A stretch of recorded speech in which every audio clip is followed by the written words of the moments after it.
네, 안녕하세요. 이번 시간에는 실습으로 배우는 AWS, 아마존 웹 서비스 클라우드 컴퓨팅 입문 강의에 대해서 소개해 드리도록 하겠습니다. 네, AWS는 이제 아마존 웹 서비스의 약자로서 이제 아마존닷컴에서 제공하는 클라우드 컴퓨팅 서비스인데요. 그래서 여기 이제 AWS의 이제 EC2, S3, 오토 스케일링 이런 다양한 어떤 백엔드 서버 개발을 위한 기능들을 제공을 하고 있는데요. 네, 그래서 이제 강의에서는 이 AWS에서 제공하는 이 다양한 서비스들의 개념과 실제 사용 방법을 실습을 통해서 다양하게 학습을 해볼 예정이고요. 네, 그래서 이제 AWS를 왜 학습해야 되는지에 대해서 먼저 설명을 드리면은 이제 저희가 어떤 백엔드 서버 개발을 수행을 할 때 예전에는 이런 클라우드 서비스가 아니라 자체적인 이제 내부 서버를 구축해서 사용하는 경우가 많았는데 이제 최근에는 거의 대부분의 이제 글로벌 IT 대기업들 저희가 아는 대부분의 기업은 거의 대부분 이제 무조건 클라우드 서비스, AWS 같은 클라우드 서비스를 이용해서 백엔드 서버 개발을 수행하고 있다라고 생각하시면 되고요.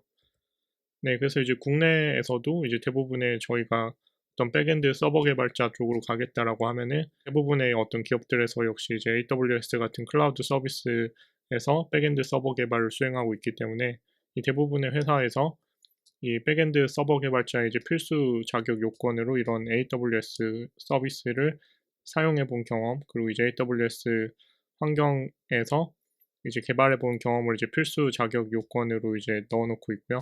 네, 그래서 이제 저희 강의에서 이 AWS의 다양한 어떤 서비스들을 실제로 실습을 해보면서 이런 이제 백엔드 서버 개발자가 필수 지원 자격 요건에 대응되는 능력을 학습할 수 있다라고 생각하시면 되겠고요. 네, 그래서 이제 강의 특징으로는 이제 먼저 클라우드 컴퓨팅에 대한 개념이 전혀 없다라는 상황을 이제 가정하고 클라우드 컴퓨팅의 이제 기본 개념을 먼저 설명을 드린 다음에 이제 AWS라는 게 결국 이제 그 클라우드 컴퓨팅의 개념을 실제 서비스로 이제 구현을 한 거기 때문에 이 클라우드 컴퓨팅의 기본 개념을 대응되는 AWS 실습을 통해서 탄탄히 익혀볼 거고요.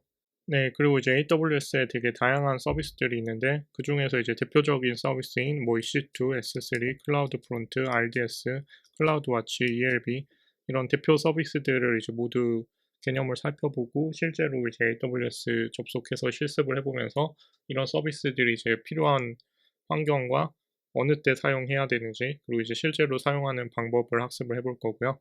네, 그래서 이제 실제 AWS로 다양한 이 서비스들을 생성을 해보고 또 실제 사용을 해보면서 이제 실제로 이제 AWS를 사용하는 방법들을 학습하는 형태로 실습 위주로 강의가 구성되어 있다라고 생각하시면 되겠고요.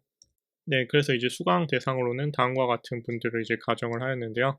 먼저 이제 현대적인 백엔드 서버 개발을 하기 위해서 필수적으로 알아야 되는 이 클라우드 컴퓨팅의 이제 기본 개념을 학습하고 싶은 분, 그다음에 이제 AWS를 한 번도 이제 사용해보지 않았는데 이제 AWS를 처음 이제 학습을 해보고 싶은 분, 그다음에 이제 AWS의 이제 다양한 서비스들 중에서 꼭 필요한 필수 핵심 서비스들을 빠른 시간 안에 훑어보고 싶은 분, 이런 분들을 이제 수강 대상으로 가정하고 강의를 제작하였고요. 네, 그래서 이제 다양한 AWS의 핵심 서비스들을 실습을 통해 실습해 보면서 사용 방법과 개념을 학습할 수 있도록 실용적으로 강의를 구성하였는데요. 네, 그럼 부디 강의를 통해 뵐 수 있기를 기대하겠습니다. 감사합니다.